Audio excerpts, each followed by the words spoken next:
Hello दोस्तों, कैसे हैं। जय महाकाल, जय श्री राम। आपका मेरे चैनल भारत सच बोलेगा पर स्वागत है। तो दोस्तों, आज की मेरी वीडियो में एक बार फिर आपको लेकर चलता हूं भूमध्य सागर के उस मैदान में जहां पर एक ऐसी शक्ति का जन्म हुआ जिसने पूरी दुनिया को हिला कर रख दिया। और वो शक्ति कोई और नहीं दोस्तों, वो है हिंदुस्तान। जी हाँ, आज मैं आपको उस घटना के बारे में बताता हूं जिसके बारे में आपने किसी न्यूज चैनल पर नहीं सुना होगा और ना ही हमारे न्यूज चैनल ने इसको कवर किया है। तो एक घटना है तुर्की के दुसास की, जिसको भारत के अदम्य साहस ने और हमारी नेवी और हमारी डीआरडीओ और इसरो ने मिलकर बैंड बजाया। जी हाँ, तुर्की का बैंड बजाया। तो घटना है दोस्तों, जब ग्रीस के साथ मिलकर भारत एक्सरसाइज कर रहा था, आईएनएस त्रिखंड भेजा, उसके बाद तुर्की ने वहां पर रोड़ा अटकाया और भारत को चुनौती दी। तो भारत ने स्थिति को भांपकर अपना आईएनएस विक्रमादित्य 1500 नॉटिकल मील दूर तुर्की की सीमा से खड़ा कर दिया। तुर्की इस बात से अनजान था, उसको नहीं पता था, लेकिन यहाँ नई दिल्ली में तुर्की के पतन की कहानी लिखी जा चुकी थी। और उसके बाद वही हुआ जिसको दुनिया ने देखा, और उस देखने के बाद सभी के मुख से बस एक ही बात निकली। वो क्या? जय हिंद और जय भारत। जी हाँ दोस्तों, वो बात निकली जय हिंद जय भारत।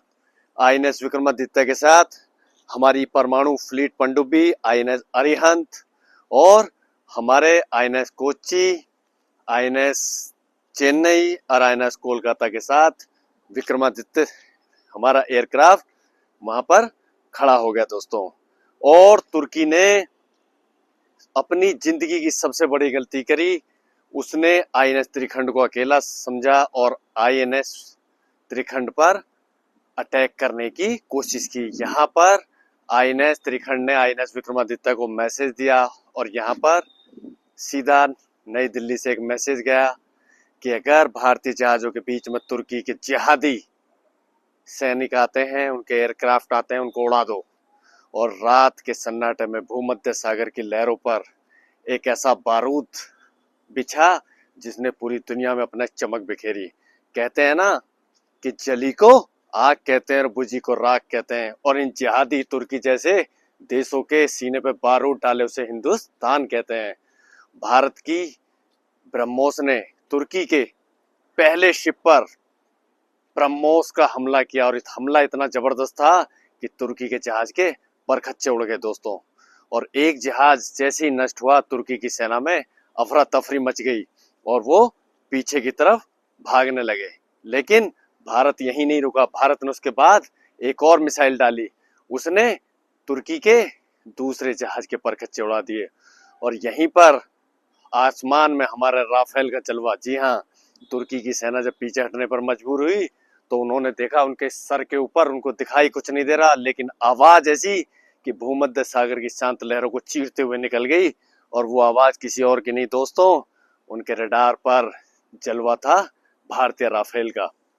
जी हाँ, राफेल ने एक गाइडेड बॉम्ब डाला और जिससे तुर्की का तीसरा एयरक्राफ्ट भी नष्ट हो गया, उसका अगला हिस्सा उड़ गया।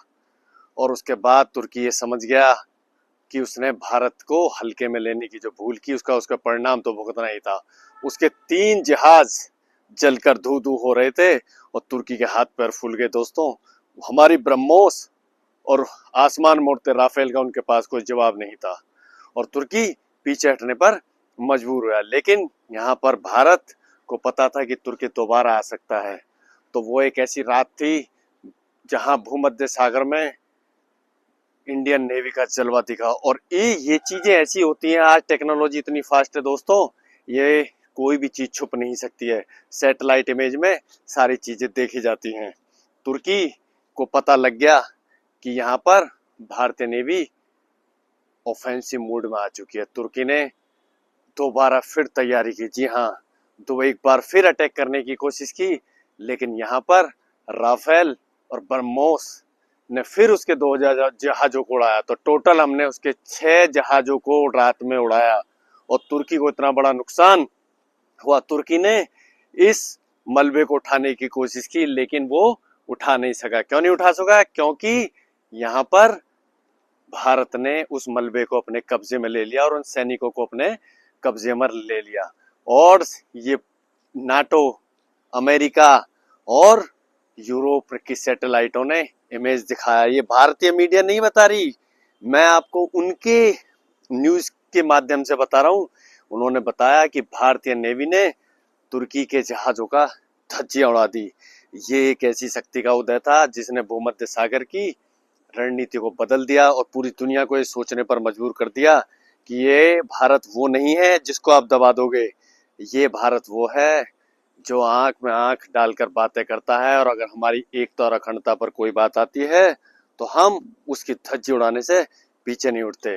तो दोस्तों, यहाँ पर मेरी आपसे एक रिक्वेस्ट है, मैं आपके लिए वीडियो बनाता हूँ। अगर वीडियो अच्छी लगती है तो कम से कम जय श्री राम और जय महाकाल तो लिख सकते हो। ये सभी सनातन धर्म वालों के लिए, और जो मेरे हिंदुस्तान से प्यार करते हैं। और हाँ, जो जिहादी और जो दोगले हिंदू जिनको अपने देश से प्यार नहीं है, जो अपने वतन का नहीं, कहते हैं ना, भरा नहीं है भावों से बहती जिसमें रसधार नहीं, वह हृदय नहीं, वह पत्थर है जिसमें सब देश का प्यार नहीं। अरे जब देश ही नहीं रहेगा तो क्या करोगे मकान दुकान बनाकर?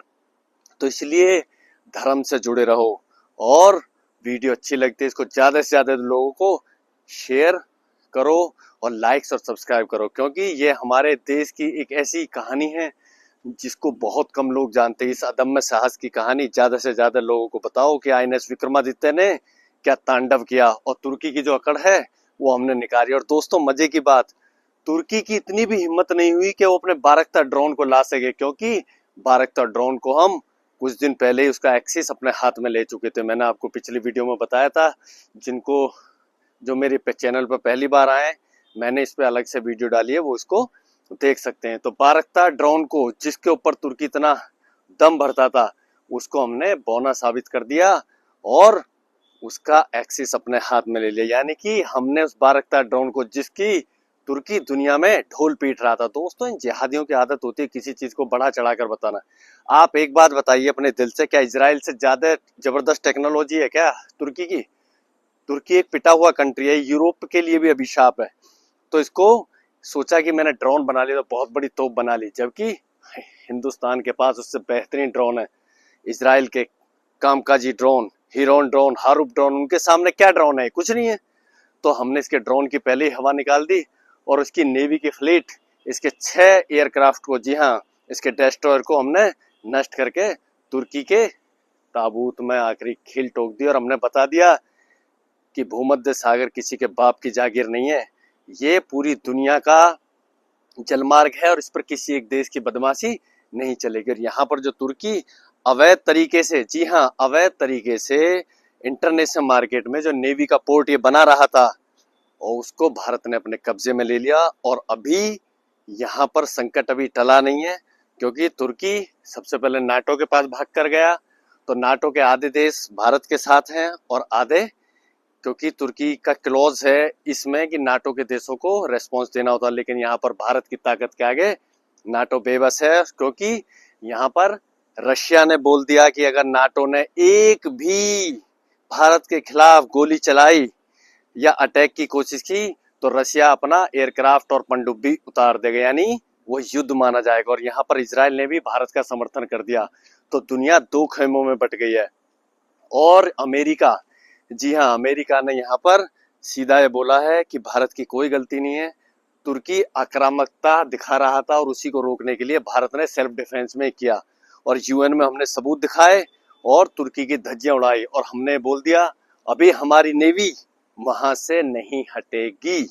और यहाँ पर इंडिया, फ्रांस, इजराइल और साइप्रस और ग्रीस के साथ मिलकर वहां पर नौसेना के जो अड्डा है उसमें भूमध्य सागर की देखभाल कर रहे हैं। तो एक ऐसी घटना हुई है जिसने पूरी दुनिया को हिलाकर रख दिया, वर्ल्ड ऑर्डर शिफ्ट कर दिया। यहाँ पर दोस्तों सभी देशों की मिलीजुली प्रक्रिया थी, लेकिन चाइना ने यहाँ पे बहुत सदा हुआ बयान दिया और दोनों देशों को संयम की अपील की। लेकिन वो जानता है कि भारत पीछे नहीं हट सकता है। और ये तुर्की के लिए तो मैसेज था ही, तुर्की की तो हमने धज्जियां उड़ाई, ये मैसेज चाइना के लिए भी है कि दक्षिण चीन सागर में ज़्यादा उड़ोगे तो तुम्हारे पर खतर दिए जाएंगे। तो दोस्तों आज की वीडियो को मैं यहीं विराम देता हूँ। वीडियो अगर अच्छी लगती है जय हिंद और जय भारत लिखें, और हाँ, चैनल को ज़्यादा से ज़्यादा सब्सक्राइब करें और इस वीडियो को ज़्यादा से ज़्यादा अपने भाइयों के लिए पहुँचाएँ जिससे उनको वीडियो अच्छी लगे। और जय हिंद और जय भारत लिखें।